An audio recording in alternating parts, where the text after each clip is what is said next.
Hi everyone, it's Friday night, the 10th of July, and day 192 of Living the Dream. Here's my power statement I wrote down last night for today, which helps me start my day strong. Every morning when I have a power statement, it's just a great launch for my day.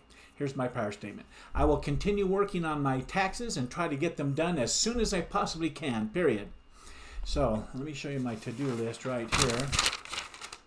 Number one is I wanted to have as my fun task to be able to finish the Facebook ad on the platform so I could be ready to do that. Dinner out with a movie with my date for my exciting task. My most important task was starting the taxes, my accounts, my emails, make a call to a gentleman that I've got, do a duo call with the gal over at the Avalon Care Center, etc. Got them all done except one. Let me explain.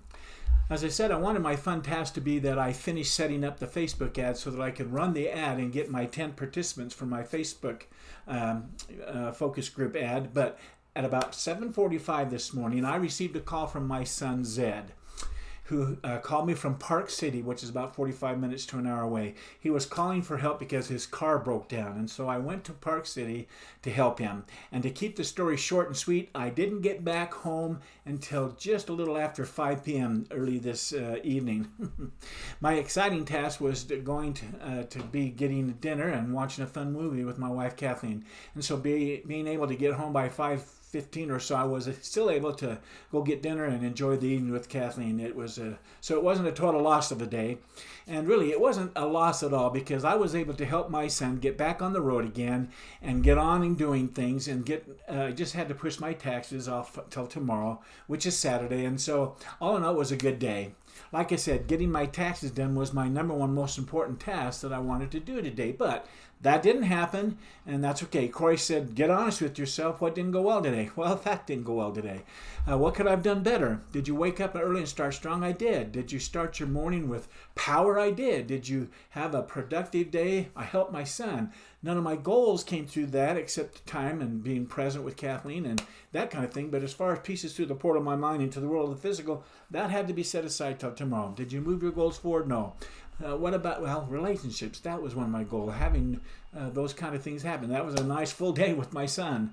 Anyhow, what about your personal time with Kathleen? Still was able to do that, and I was present. She was present after I got home. In summary, to these get honest with your questions, with yourself questions, were you honest with yourself about today's task, Marty? Did you keep your commitments that you promised and made yourself this morning? Well, because Zed made the request early enough in the morning, before it even hit 8 o'clock, I was able to promise myself that I'd do everything I could to get my son back on the road with his car.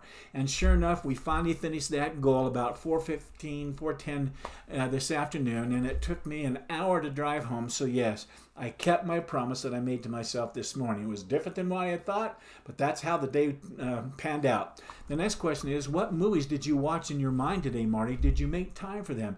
And were there any new movies that Two Amigos brought on the screen of your mind that you watched today? And if so, what were they about? Well, thank goodness I went to the movies this morning during my mindfulness time, and I watched my favorite 5 movies. That sure helps me get my head right for the day and start my day strong, and it helps me get the right mindset going so that I can think the right way throughout the day. And that was pretty much expected because I pretty much knew giving up my day was going to take place by going up to Park City. And that's okay, because that's what I said to myself. I love my son. He needs help. Next, Corey asked, well, was there anything that didn't go well today, Marty? In other words, was there one thing that you could have done better?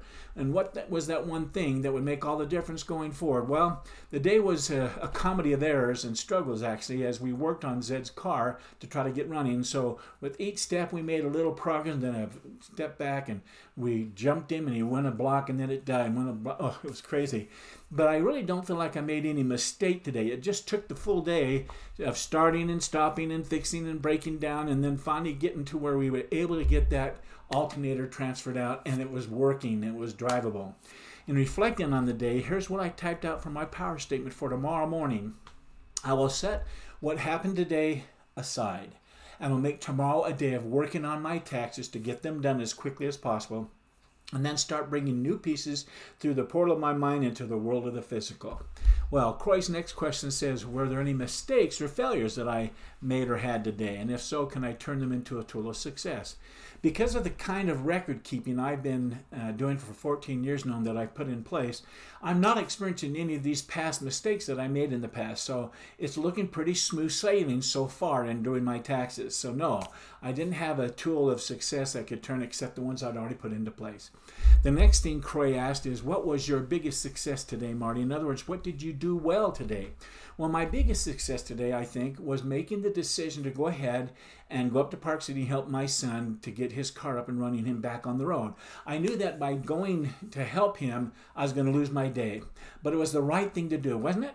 We all face these kinds of decisions, and they help us keep the right perspective in our lives and to remember what matters most, and my family matters most. So yes, check. That was a good thing.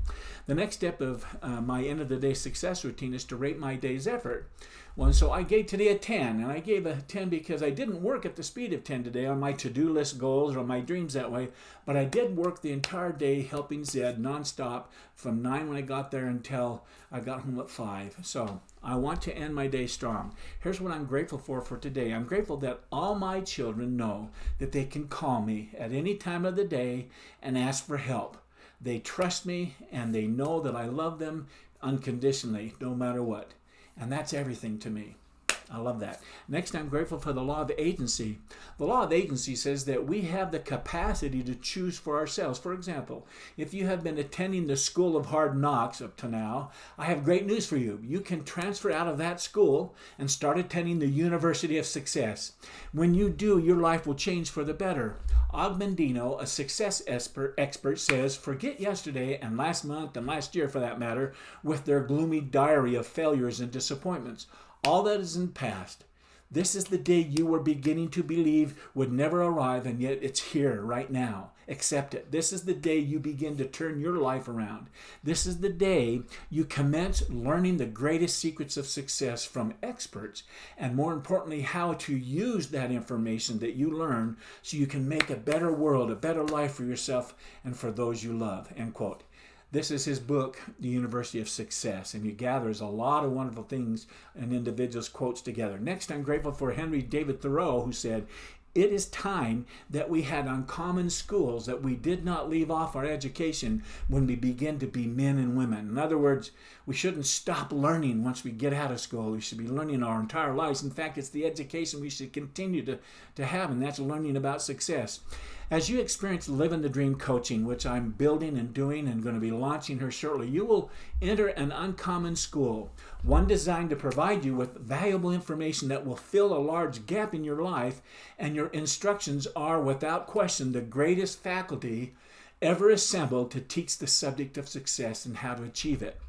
I will introduce you to Dale Carnegie, J. Paul Getty, Dr. Maxwell Maltz, Napoleon Hill, P.T. Barnum, Norman Vincent Peale, Dr. Wayne Dyer, Dr. Clement Stone, Dorothea Brand, Richard DeVos, Benjamin Franklin, Lord Beaverbrook, Joyce Brothers, and so many more. These are only some of the 50 brilliant minds that are available all at the same time in history in one book titled The University of Success. And that's right here. That's that book I'm reading right now. It's so fabulous. These masters of success and their thoughts are available to anyone who desires to check this book out. This principle of taking counsel and instruction to guide you in your journey to business success is a major step in living the dream. It's about building that success mentality. It's a fabulous book. Okay, I'll be back here tomorrow night sitting right at my laptop sharing my journey to business alignment. And so until then, though, I wish you continued success. Good night.